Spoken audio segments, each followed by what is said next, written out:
My name is Gerald Jaideep. I'm the CEO of Medvarsity, what is possibly India's only online education entity in the healthcare segment, right? You do have other players in the technology, digital marketing, and other entities. Interestingly, Medvarsity as an online entity was started almost 16, 17 years ago, much before, modern broadband as we know existed.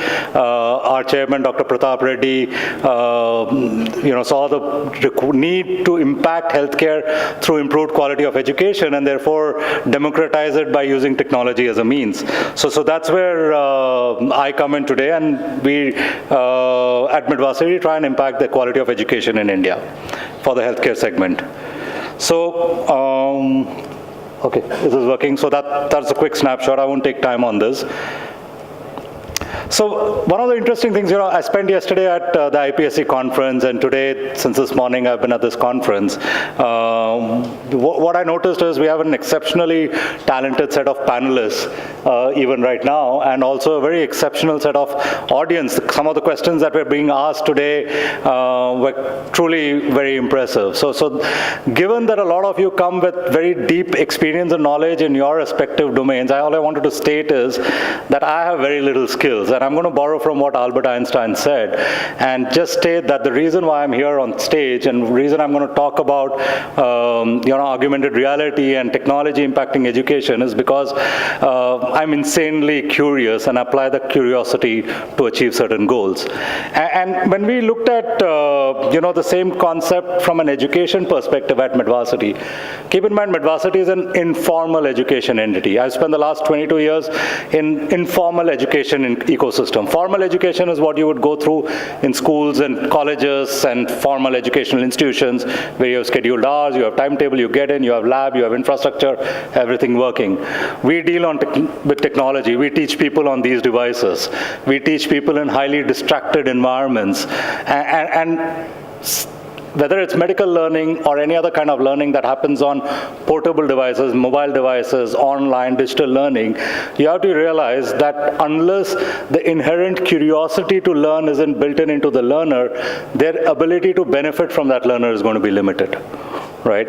So we at Medvarsity, we've used this insight over the last couple of years to change and enhance our courses so that we can increase the value of what we're doing. So quick question here. Does anybody know what this is for? Polio, right? So the Pulse Polio program in India. So in 1979, India had the highest incidence of polio in the world, right? And a lot of experts, global experts, healthcare experts, believed that eradication of polio in India, in a country like India, was virtually impossible. Given the low sanitation and hygiene standards, given the size of population, given the limited reach in terms of the government-led healthcare, everybody thought it's not going to happen, right? But as of 2014, we are officially polio-free. And a large portion of that, while it was driven through policy change, through healthcare entities working in this segment, through organizations like the Rotary and other organizations taking up the mandate of impacting polio, another critical aspect of eradicating polio was through education. Every one of us in this room is familiar with this phrase, right? All of our film stars, from Amitabh Bachchan to Dharmender to Ranbir Kapoor, have done ads about Do Bund Zindagi Ki, right? And that constant education actually led to a change and impact that all of us are now today proud of. So for us, so for us, what is critical from an education perspective is that when curiosity exists, and you're able to drive that curiosity into an action, that is what education essentially means. And I'm borrowing from Sir Ken Robinson here. All of us talk about formal education, but formal education without that inherent curiosity built in, and that curiosity translating into a measurable action. So when I say polio and therefore eradication of polio through education, the measurable action was polio doesn't exist in India today, right? So let me give you another example of how curiosity and education works together. How many of you have heard of the Hole in the Wall project? All right, great. So some people have heard of this, right? So in 1999, Dr. Saugata Mitra, that's him right there, he was part of NIT.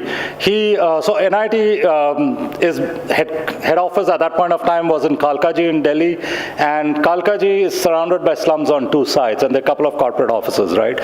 So what Dr. Saugata Mitra did was, in one of the holes that was on the wall of the building, he actually sunk a computer into the wall, put a simple, trackball on the wall next to it, and left it unattended without any instructions or any details on how to use the system. Within a few hours, the slum children from the slum rushed up to the computers, they started playing around with it. Within a few days, they had figured out how to use the basic function of a mouse and the screen. There were certain programs loaded onto the system already, and it was connected to the internet. Within 5 or 6 months, Dr. Saugata observed that the kids had learned to use the computer. They'd also learned how to download new programs from the internet, and they had also figured out how to teach other children in the slum how to use that system, right? So how did that happen? Fundamentally, it happened through curiosity, which brought the audience to the device. But the second part was collaboration, where one kid in the slum who might have seen the computer being used in the hotel that he was working in as a cleaner would show that off to the rest of the kids around him, right? So knowledge was being transferred from one person to another person organically. So expertise kept shifting. Now, when one set of kids went to school or to work, the other set of kids would play, and through the journey of discovery, discover new features, new functionality, and in the evening would teach that to the rest of the kids, right? So Dr. Saugata did this in 3 states, Delhi, of course, then in Madhya Pradesh and in Uttar Pradesh, and he discovered that consistently, curiosity and collaboration led to very intuitive learning. Hole in the Wall is a very celebrated project. Dr. Saugata Mitra also spoke at TED Talk, and today has defined a lot of learning methodologies on how to teach and how to drive ecosystem changes. We've built intelligent platforms, we've built social learning, we've built e-learning content, we've built two-way dynamic engagement models like virtual classes. We do a lot of fun stuff at work. We build in technology. But these are technologies that each of you would be familiar with: mobile learning, e-learning, social learning, terminologies and buzzwords that you're all familiar with. We recently also tied up with another company called Vahan, where we're bringing learning onto WhatsApp-based solutions. So you could actually sit on WhatsApp through an AI algorithm, learn for field stuff, right? But that still has a limitation, because what we're doing is we're bringing digital learning to an audience where the context might not exist. So let me share a context where we're now starting to look at augmented reality to actually start impacting learning. So that's my daughter's hand. During this Diwali, she had an argument with a dog, and that was the consequence, right? So we rushed her to a neighboring clinic where first aid was provided, and then this happened in Bangalore, and we moved back to Hyderabad, and within a few days, infection set in, and things became so worse that she had to get admitted, she had to go through surgery, and 2 weeks of physiotherapy for her to recover the use of her hand back again. And what we realized was the biggest reason for that infection and hospitalization and surgery and everything else was that at the primary healthcare center where we went after the dog bite, they did not wash her hand properly as per the WHO protocol, right? Now, this is something that at every healthcare facility, every nurse, every doctor, every healthcare worker gets trained how to do when they join that place. So if training happened, but a patient walked in and it wasn't done properly, where did the training process fail, right? So when we started looking at this problem, so we said, how can we bring now contextual learning to that ecosystem? How can we make sure that while a student learns something in a classroom, through, say, for example, our own masterclass in infection prevention and control, when they go through that class, and when they walk out of that class, when they walk back into the workplace, the hospital, the clinic, the healthcare delivery point, how will they know that they have to apply what they've learned? So I'll take a quick pause here, and I'll need somebody to click on that screen to play the video, but just don't click it now. Don't click it now, and I'll tell you why I'm going to not click it now. What I originally wanted to do was actually bring our AR prototype on stage and reveal it. We were launching it today, and we wanted to show it to you guys, right? This is and I'll play the video. The video was essentially a backup, and thank God that backup happened. We made 3 prototypes. 2 of them broke on shipping. So Murphy was truly our friend over this weekend. Yesterday was the launch at IPSC, didn't happen. We had broken pieces of glass lying everywhere, and today I'm going to show the video to you, right? So can you just click on the content area so that the video plays? So this essentially is a smart mirror which senses a person when they approach it, and it is a non-touch device, so essentially you're not allowed to interact with it.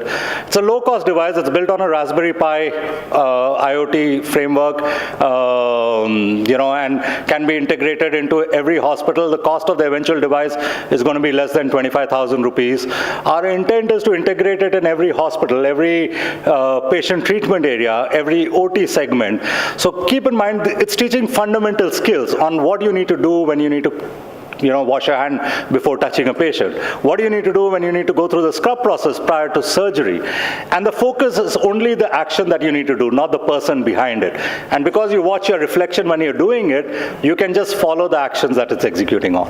So the intent is by using low-cost technology, by using augmented reality tools. Augmented reality, I'm sorry, but those of you who thought I'm going to wear a HoloLens here and do some fun stuff, it's not augmented reality.